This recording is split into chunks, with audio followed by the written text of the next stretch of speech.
Hello mga kagutom! What's cooking? Iluto natin ang ating cravings. Alright. Set aside lang din naman natin yan. Yung gagawin natin dito sa halo-halo ko.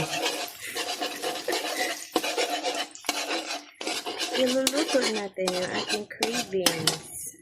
Ayan. Nag-crave kasi ako ng Baguio beans.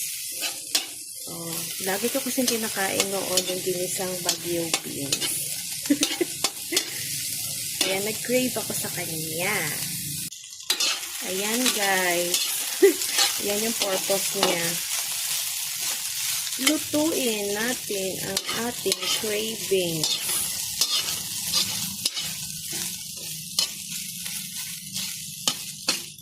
Rice bowl. Alright, malapit na maluto.